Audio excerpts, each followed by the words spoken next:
From backflips in a tango to sultry salsa, Strictly Come Dancing has come under fire after West End star and trained dancer Layton Williams had another week of sensational scores. Here's was his extraordinary performance this weekend. Still laughing at the judges. I know, yeah. What do you think? Is it time for shows like Strictly to get strict and change the rules on who's eligible to enter the competition to level the glittery playing field? Well, former Strictly professional Robin Windsor says it's OK to have dance-trained celebs, but showbiz journalist Ellie Phillips says it is simply unfair. Come on then, Ellie. Why is it so unfair? I think the premise of Strictly and the thing that we love about it the most is the journey, seeing people step onto that dance floor who have either no experience or very little experience and then getting better week by week, or sometimes not, and then having these awful dances that are really funny to watch, and just seeing their journeys and seeing them progress. And when you throw someone into that mix who's not only a professional dancer to the point that they've had that stage experience, but they've just walked off a West End stage where they are paid as a professional to be a dancer, they're also a dance teacher and a choreographer, I kind of think it just defeats the object of the show and the point. And it must be so disheartening for the other celebrities who are then going to then be compared to that standard. Well, yeah, what must it be like for someone like Zara, for example, who got voted off? I know. Well, it's on Saturday night, but, you know, we saw it last night. She got voted off. She's never danced in her life before, has she? And I think there's a difference between someone, like I said, there's competing against someone who's never had any dance experience, and then you might have, you know, a pop star who can two-step a little bit, or, you know, someone who went to stage school when they were much, much younger to learn basics all round, to, like I said, someone who is paid daily, weekly for being a dancer. I think that just seems so wrong. Robin, is it wrong? No, not at all. What we've got to remember is that Strictly Come Dancing is a light-hearted entertainment show that's on a Saturday night, and we just want to be... feels terribly light-hearted standing in the wings. We just want to be entertained, and we are entertained by every single couple on the show every single week.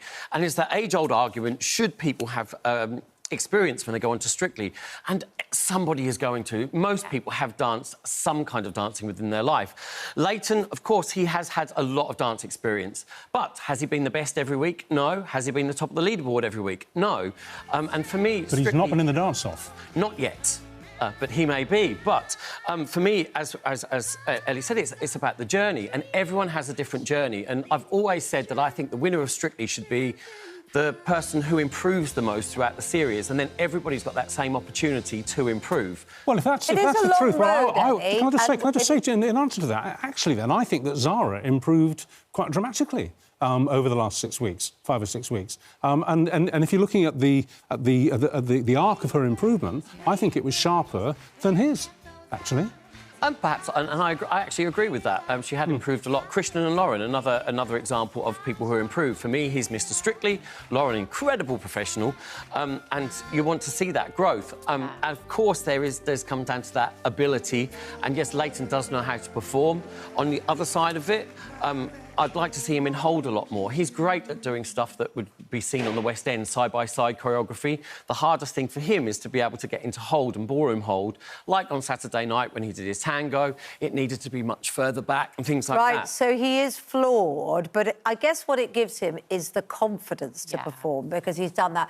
But then everybody has something, and it's a long set of weeks, and you might find that people think, OK, he isn't entertaining me as much, others are more. And it's part of that makes the issue with that mix, is that it's good to see, and in that I totally agree, but when it comes to the dance-off, how are judges genuinely going to say, if he's in the dance-off against someone else because the public have put him in that position, how are the judges not going to save him when he's clearly one of the top dancers that's ever been on there, and he's already broken so many records with, you know, the earliest top scores for different routines and different dances, and that just shows how good he is. And like I said, I think there's a massive difference between someone who maybe can shuffle on the dance floor and someone who can take such a serious, like a high level of skill, and then use that knowledge to then learn these other types of dancing, because some people won't even know, like, 5, 6, 7, 8, you know, or what a jeté is, and he's able to then understand that language, and I'm certain in those rehearsals that he's in, that he can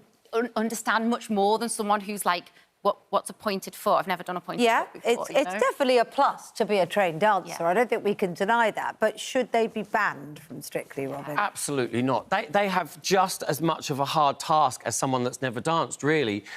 in a way, if you take any of the people that have had a lot of dance experience, like Denise Van Outen, Ashley Roberts, people that have had dance training in the past, it's like learning another language. They almost have to unlearn a lot of the stuff they've learned to be able to do ballroom, which is really, really difficult. So if you've got somebody that you're starting with from scratch, for example, with Deborah Meaden on the show, I had a blank slate to work with, so she didn't have to undo anything. She could just learn one thing. These guys actually have to unlearn some of their stuff because the ballroom technique is so difficult in comparison to some of the other stuff that they might have learned. What do we think of Strictly this year? The one thing I'm missing is a sort of clown. Yes. We don't have anyone funny. There's no Kate Garraway this year. That's what you're saying. In terms of the entertainment value, because, like, as Robin said, it is an entertainment show. I would much rather see, you know, the Anne Widdecombe's. I would much rather see Ed Balls do Gangnam Style than a professional dancer, because we get the professional dancers from the amazing group routines that the professionals do. Yeah. I love it when someone's not a great dancer, so their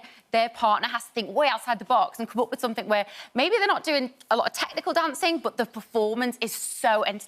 And you have that, as a viewer, you have that big grin on your face when they walk on the floor. You think, here we go. This is going to be great. Wait and see how it evolves, haven't we? I'll tell you somebody that didn't have any dance training and did amazingly on Strictly, and that's our Ranveer.